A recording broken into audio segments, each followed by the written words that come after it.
Assalamualaikum warahmatullahi wabarakatuh. Selamat bergabung kembali di channel satu Syariah. Pada mata kuliah Lembaga Keuangan Syariah pertemuan ke-7 ini, saya Sylvia Agustiani, NPM 18 10 10 40 91 akan membahas mengenai artikel asuransi syariah.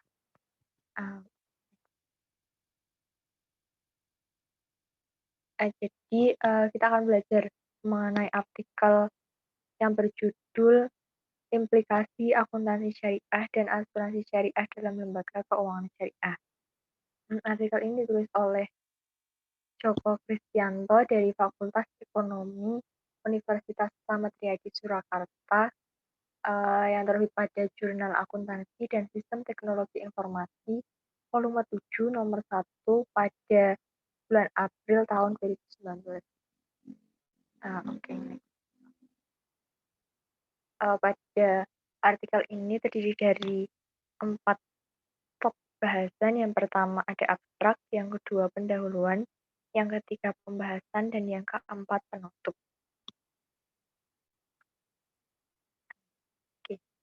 Pada bagian abstrak ini dikenalkan tentang asuransi itu sendiri, di mana asuransi merupakan perjanjian dua orang pihak atau lebih, yang mana pihak tertanggung mengikatkan diri kepada tertanggung dengan menerima premi asuransi. Kemudian untuk prinsip dasar yang utama yang menjadi pegangan dalam sistem akuntansi sesuai Islam itu antara yang terdiri dari prinsip adil, transparan, yang ketiga jujur, dan yang terakhir adalah amanah.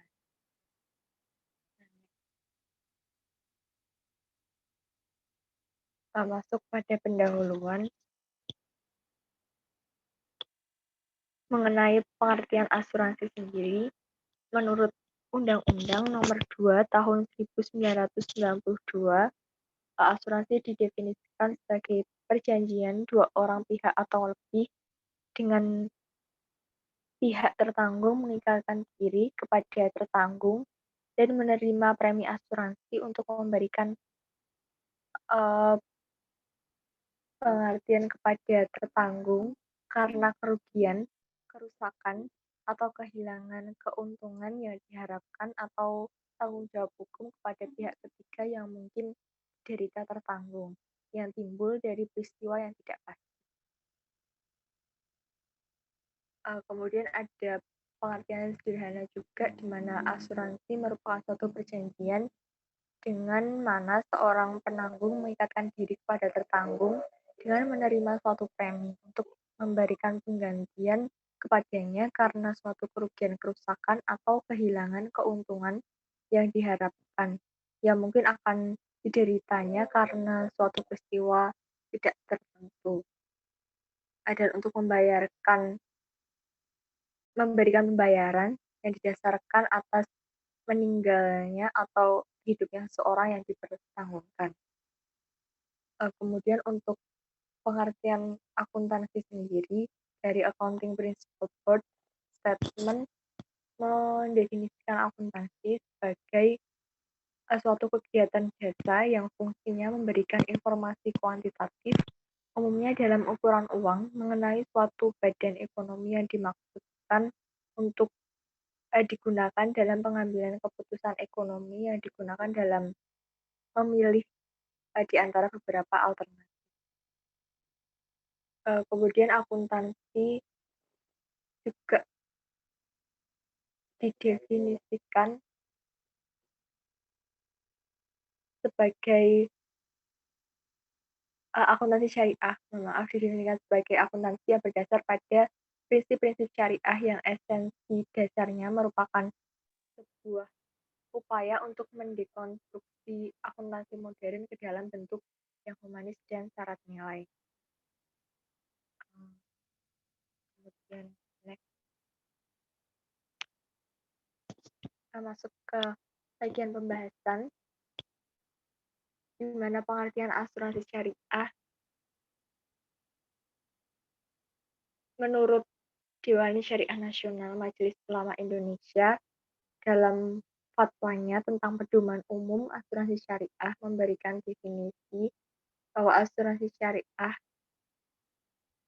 takmin, takaful, dan tadamun adalah usaha saling melindungi dan tolong-menolong di antara sejumlah orang atau pihak melalui investasi dalam bentuk aset atau tabarruk yang saling memberikan pola pengembalian untuk menghadapi risiko tertentu melalui akad atau perikatan yang sesuai dengan syariah Islam.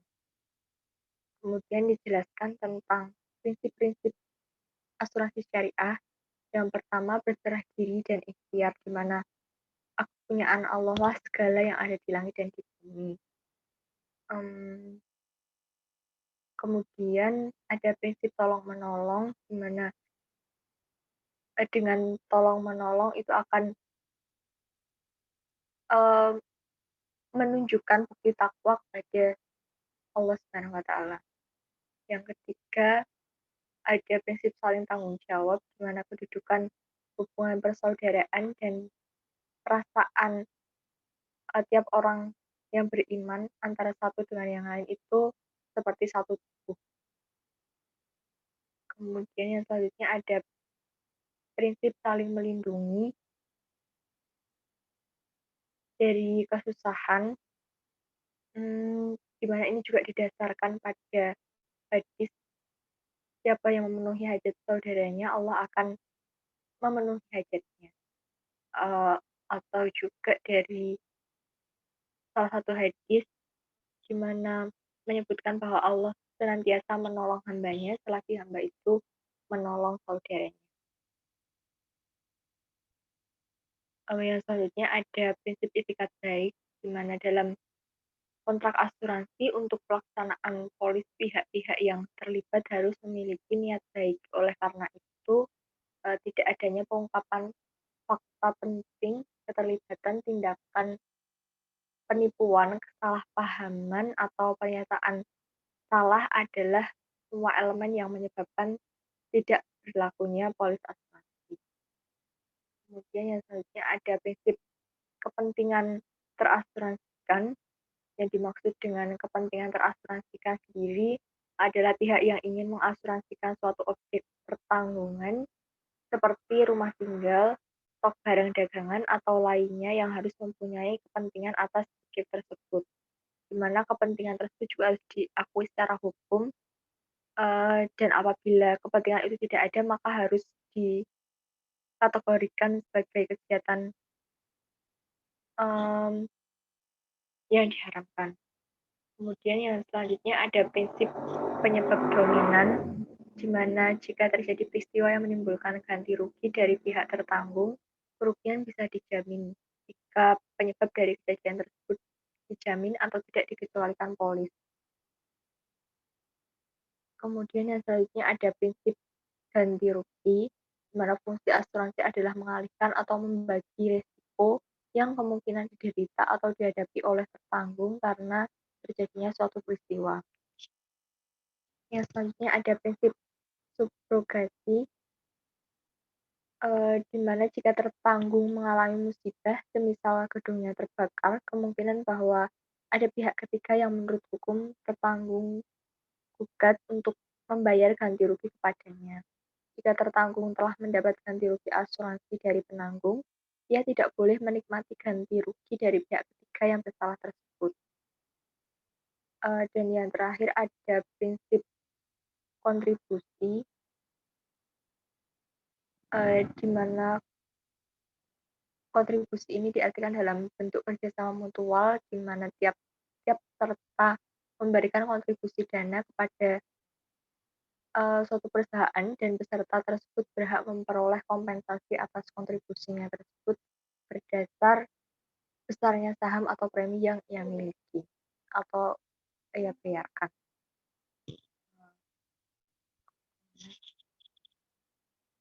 Ada ketentuan operasional asuransi syariah tentang akad dalam asuransi syariah. Majelis Ulama Indonesia sendiri melalui DSN, Dewan Syariah Nasional, telah mengeluarkan fatwa khusus tentang pedoman umum asuransi syariah yang terkait dengan akad-akad dalam asuransi syariah. Yang pertama ada akad dalam asuransi, yang kedua ketentuan setiap pihak dalam akad tijarah dan akad tabarruk, dan yang ketiga ketentuan dalam akad tijarah dan akad tabarruk. Yang selanjutnya ada mekanisme tentang pengelolaan dana, di mana mekanisme pengelolaan dana peserta premi terbagi menjadi dua sistem. Yang pertama sistem pada produk tabungan dan sistem pada produk non-saving atau tidak ada tabungan. Yang selanjutnya tentang sumber daya operasional, di mana dalam operasionalnya asuransi syariah yang berbentuk bisnis seperti pada perseroan terbatas, sumber biaya operasionalnya menentukan perkembangan dan percepatan pertumbuhan industri. Sumber dana operasional dalam asuransi syariah sendiri berasal dari bagi hasil surplus underwriting, bagi hasil investasi, dan dana pemegang saham. Underwriting sendiri merupakan proses penyelesaian dan pengelompokan resiko yang akan ditanggung. Hmm, Masuk ke bagian penutup, di mana dalam berasuransi pada syariah Islam itu dilandasi atas kesadaran bahwa manusia itu tidak memiliki daya apapun dihadapkan dengan musibah dari Allah Subhanahu wa taala. Yang selanjutnya juga setiap manusia harus dapat mengerti makna berasuransi sebagai bentuk tujuan ibadah kepada Allah dan bakti yang baik. Mungkin itu penjelasan materi pertemuan ke-7 ini. Mohon maaf atas banyak kekurangan dan kesalahan. Semoga videonya bermanfaat dan terima kasih atas perhatiannya. Saya ucapkan wassalamualaikum warahmatullahi wabarakatuh.